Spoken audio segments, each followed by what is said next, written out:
Ej, Denis, če ti rečem Jugoslavija, na kaj najprej pomisliš? Kaj imamo? Tito, pionirčki, zastava, domačica, pa kokta Javno zdravstvo, stanovanja, solidarnost. in itak fužine. Ja, za večino od nas, tudi če nismo živeli dejanske jugoslovanske realnosti, je Jugoslavija še vedno živ kvazi spomin na izdelke, osebnosti, kulturo, navade in na sistem, ki je delal v dobro malega človeka. Zgodbe o boljšem življenju še vzbujajo nostalgijo po nečem, česar nikoli zares nismo imeli. Za mlajše generacije pa so skoraj edini stik z Jugoslavijo potrošni izdelki, ki jih danes še lahko najdemo na policah. Ok, ampak mogoče kljub vsemu še vedno obstajajo nastavki za ponovno skupno jugoslovansko prihodnost. Ali si lahko mi zdaj in danes poskusimo zamisliti nekakšen jugofuturizem, kjer bomo dobro preteklosti prenesli v dobro prihodnosti?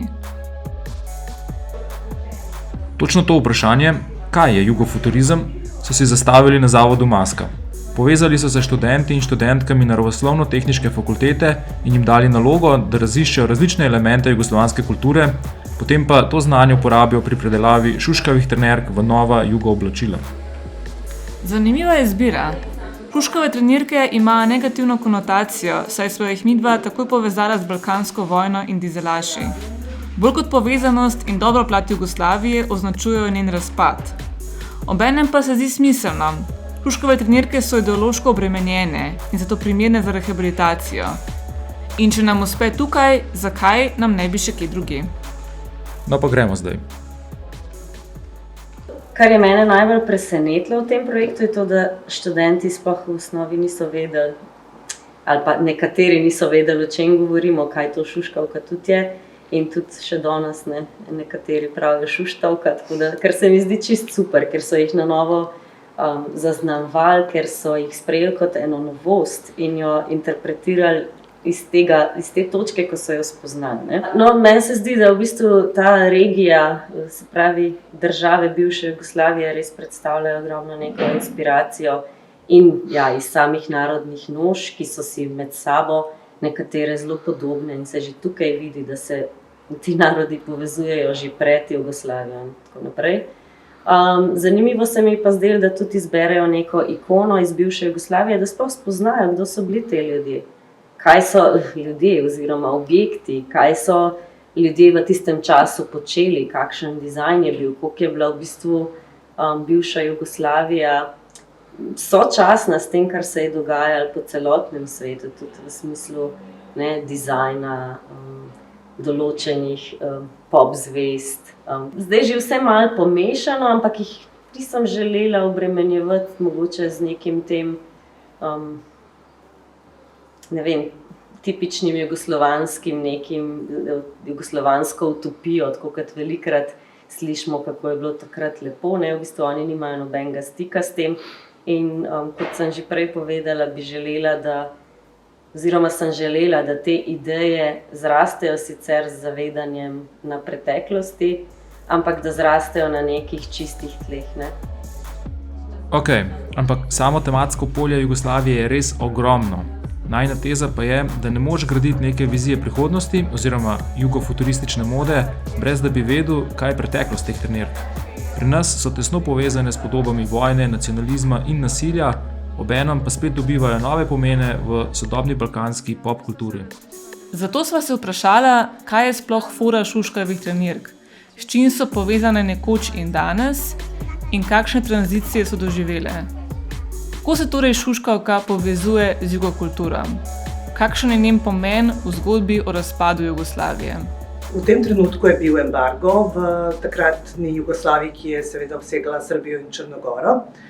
Embargo je 92. leta ustanovljen strani Združenih narodov. To pomeni, da ni bilo trgovine, ne ven, ne noter, popolnoma smo bili izolirani. In v eni taki izolirani družbi smo kar naenkrat čez noč vsi ratali neke vrste talci, skupine ljudi, ki je pač izkoristila vse to, kar se je v tem trenutku dogajala, da bi dobila moč in denar. Med njimi so seveda bili dizelaši. Dizelaši so bili ljudje, predvsem mlajši, ki so oblačili šuškove trenirke. Potem je obvezno bila še kajla zraven, to se pravi zlatni nakit, zelo drage ure, zelo drage patike. In kar je zelo pomembno, to je bila dominantna kultura, to ni bila nobena subkultura ali karkoli. Dizelaši so bili povsod, oni so imeli moč, oni so imeli denar, oni so imeli medije in ta ideologija sovraštva, strahu in vsega, jaz ne vem, če lahko rečem karkoli lepo za to, je bila pač po vseh medijih, ne, in ta njihova glasba in tako naprej. Dobro, kaj pa trenirke v slovenskem prostoru? Dizelašev sicer tukaj ni bilo, čeprav nas je njihov sloves dosegel. Bila pa je druga subkultura, ki si je trenirke vzela za svojo uniformo in prav tako pri Slovencih zbujala nelagodje. A misliš čefurje? Ja, recimo. Vprašanje pa je, ali je šlo pri čefurjih za oblačenje v trenirke kot izraz neke nacionalne identitete, upora proti slovenstvu, ali je šlo za izražanje statusa znotraj balkanske skupnosti ali oboje. V 90-ih se je šuškovo trenerko povezovalo z lenobo, kao ves čas so trenerki, ker nimajo službe in z neko odpadnostjo, drugostjo in z neko balkanskostjo, ki jo v Sloveniji nočemo. In na to lahko pokažemo s prstom, to so trenerkarji, opankarji, čefurji. Sama po sebi, pač fucking šuškova trenerka, grem pač sprehajati psa, pa jo imamo, ne, a veš, ampak odvisno od konteksta, mogoče še vedno so neka okolja, ki reagirajo pač na neke te oznake, ker so ta okolja pač toliko bolj trdovratna oziroma v neko tradicijo zasidrana. Se pravi, sem 91 rojen in pol pač počasih začneš vstopati pač v puberteto, se začneš malo drugače zavedati sveta in pol 90-te percipiraš bolj skozi neke zgodbe, ne, skozi neko mitologijo. Ne. Tako da nam je prav ta 90-ta so nam pač v bistvu delovala nekaj mitološko skozi njihove zgodbe, kako so se oni to pač rangirali, kako so pač živeli po to. Ampak pa nas se mi zdi se začela ta neka stvar, ki je zdaj zelo že izrazita. Ne. In to sem doživel, ker sem na primer delal v Beogradu. Nam na primer je bilo popolnoma navadno poslušati Dragano Mirković, Ceco, Halida Bešlića, razumeš celo to turbo folk, v narekovajih plejado avtorjev, in hkrati neke bolj, ko bi rekel, progresivne oblike glasbe tipa Azra, ali pa Haustor, ali pa EKV. Meni se to sve svodilo na neko mojo kulturo, v kateri jaz ne živim blizu, ker živim tukaj kao oddaljeno. In pač to je bila neka moja identitetna točka in to se mi je zdelo nekako izenačeno, ker moji starši so tudi na nek način vse to poslušali, oziroma sem to iz različnih smeri nekako sprejemal. Ne. Je pa zelo zanimivo, da naprimer v Beograd, ko sem prišel, pa sem prvič takrat v 2013, 2011, komentiral v smislu tako, hud komado Dragane, veš, so bili te neki klinci, ki so pol vrata tako gradski bendovi, tipa Repetitor itd., so bili tako, ne, a ne. Ne, pač to je šljam, to je trash, ne moraš tega poslušati, pač. Kar je pri njih, se mi zdi ostanek tega, kar se v času Miloševića dogajalo, ker so se dobesedno pač ljudje Miloševićevega režima identificirali s turbo folk glasbo, ljudje režima pač kao te neke progresivne antivojne misli se pa identificirali s to neko gradsko new wave sceno. Tako da so te fenomeni danes zanimivi v bistvu zaradi nekih predsotkov, ki so se mogoče s časom pač ustvarjali. Jaz vem, da sem enkrat prišel na eno premiero v mestno gledališče, pa sem imel zgori trenerko, tako šuškavo isto v bistvu, zelo retro, ampak se mi zdi, da sem tako hodo zrihten, pač, da sem to hodo po furo, tako bilo nekako stajalo. Ne. Ampak mi je vseeno en uveljavljen igralec to komentiral v smislu, kao v trenerki se prišel. Ne.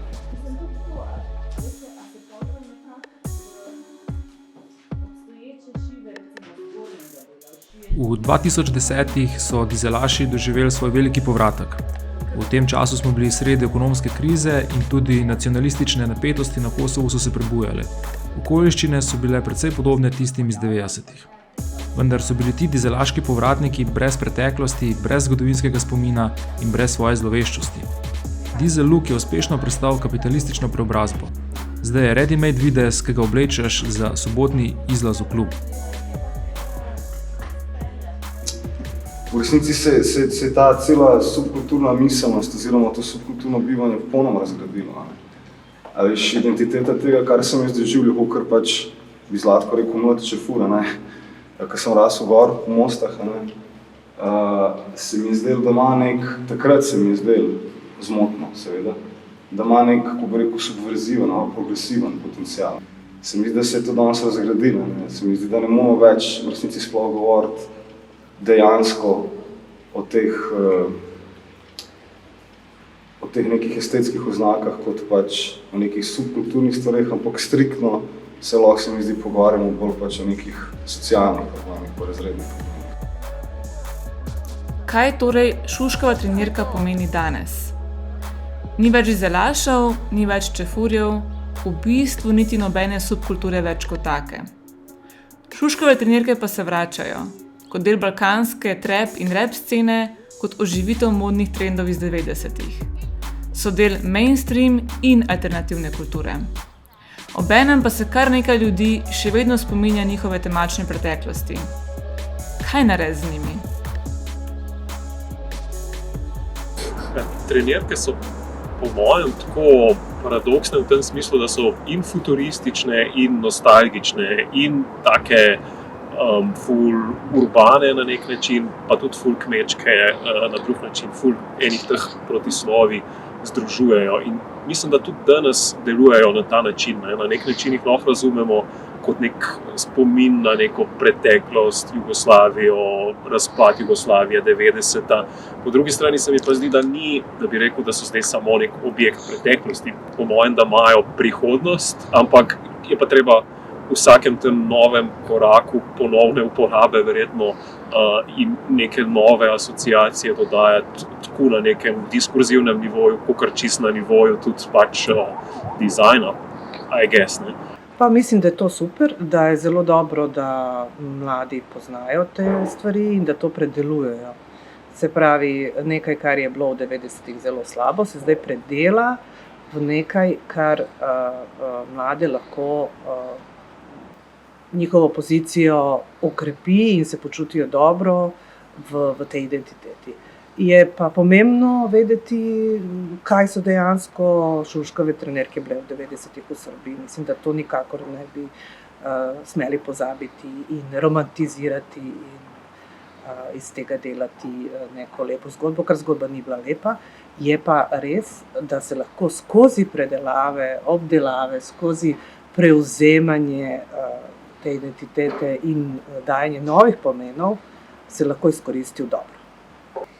Ja, jaz mislim, da smo jih čisto v duhu današnjega časa, kjer je res nujno upoštevati trajnost, zelo uspešno dekonstruirali in jim odvzeli ta njihov vizualni, se pravi izgled iz teh klasičnih spodnjih, zgornjih delov, ki nas vse popeljajo v določeno obdobje in damo določen pomen, tudi simbolni, ne?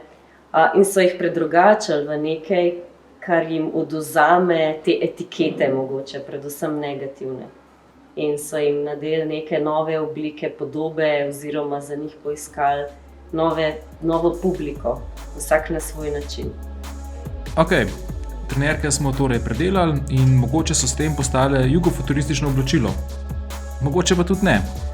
Bolj ključno vprašanje je, ali lahko po podobnem postopku predelamo preteklost Jugoslavije v nekaj, kar bo novi generaciji pomagalo pri oblikovanju jugoprihodnosti. Ali je to potencialna formula za jugofuturizem? Mogoče, ampak ta generacija v ostankih Jugoslavije ne prepozna nobenih povezav z njimi samimi.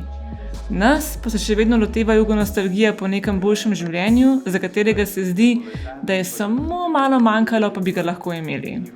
Kje potem sredi vsega tega najti jugofuturizem? Za jugofuturizem, Kaj pa vem, meni se zdi, da svet je na eni točki postal zelo globalen. Mislim, tle je paradoks, ne. Vsaka država je postala zase, potem smo se začeli združevati na manjšem koncu, in zdaj si vedno bolj želimo združevanja, povezovanja z nekom, kar nam je blizu, se mi zdi spet. Se pravi, z nekega tega individuuma smo prišli spet na malo bolj kolektivno. In se mi zdi, glede na to, da imamo toliko skupne zgodovine, da smo si toliko blizu tudi čist z lokacijami, da bi bilo škoda, da se ne bi povezvali. No? Preteklost Jugoslavije je naša prihodnost. Kot da je to neka nostalgija, ki dejansko, da mi do tega, kar smo imeli v Jugoslaviji, še nismo prišli. In da v bistvu da je to nekaj, kar dobre stvari iz Jugoslavije so nekaj, kar bi lahko iskali v prihodnosti in se trudili do tega priti. Dobre stvari so predvsem multinacionalnost, multijezičnost, multikonfesionalnost, ideologija solidarnosti, ideologija, da vsi imajo enako, da ni velikih razlik med ljudmi, socialne pravičnosti, in ne vem, še bi lahko naštevali. Jugofuturizem moramo torej iskati v jugoslovanskih neuresničenih idejah. Iskati ga moramo v tem, da je Jugoslavija znala misliti in načrtovati svojo prihodnost, četudi je ni uspelo v celoti izvesti, kot si je to zamislila. Najboljša jugo-osnova, ki jo lahko potegnemo iz naše skupne zgodovine, niso predmeti, ki imajo ali pa nimajo simbolnih pomenov. Ja, ti izdelki so samo artefakti, ki pričajo o nekem ustvarjalnem zgodovinskem času. To je bilo možno zaradi takratnega jugofuturizma, torej kolektivne vere v to, da je možna boljša prihodnost in da jo lahko sami aktivno krojimo in ustvarjamo. Kultni jugoprodukti, ki so jih študenti in študentke NTF-ja raziskovali tekom projekta, so neposredne rezultate vere.